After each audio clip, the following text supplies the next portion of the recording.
Όλη η ιστορία της εικόνας στην εκπομπή Αληθινά Σενάρια με τον Νίκο Ασλανίδη.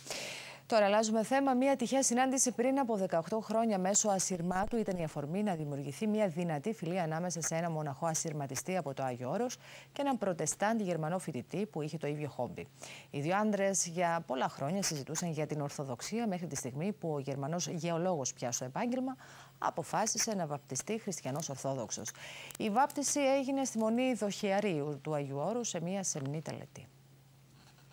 Το όνομά του Μιχαήλ, από τον προστάτη της Μονής Δοχιαρίου.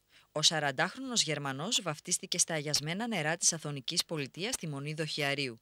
Κοντά του πάντα ο καλός του φίλος πατέρας Απολό, ο οποίος του γνώρισε την Ορθοδοξία. Παρόλο που ήταν προτεστάντης, είχε συναίσθηση της Ορθοδοξίας, πίστευε στο Χριστό μέσα του, έκανε το σταυρό του και εκείνο που το απέμενε ήταν το βάπτισμα. Η γνωριμία τους έγινε μέσω ασυρμάτου πριν από 18 χρόνια. Ο Μιχαήλ, πρώην Ντομινίκ Βέιλ, χάρισε την πρώτη κεραία στο μοναχό προκειμένου να έχει καλό σήμα και να επικοινωνεί με τους άλλους ραδιοερασιτέχνες. Ο Ντομινίκ προσφέρθηκε τότε να μου δώσει μια κεραία, την οποία την είχε αυτό στην κεραία εκεί, παρόλο που ήταν φοιτητής και φτωχός άνθρωπος.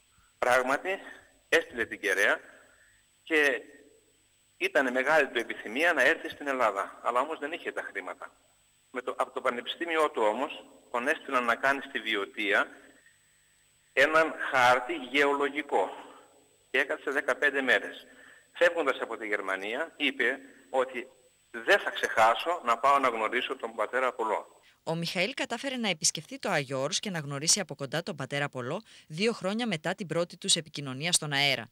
Από τότε η αγάπη του για την Ορθοδοξία τον οδηγούσε σε μία σκέψη: να βαφτιστεί χριστιανός Ορθόδοξος. Έδειχνε καλός χαρακτήρας από την αρχή και αυτό ήταν που μου έδωσε έτσι το ελεύθερο να μπορέσω να μιλήσω μαζί του και να ανοιχτώ περαιτέρω για την Ορθοδοξία.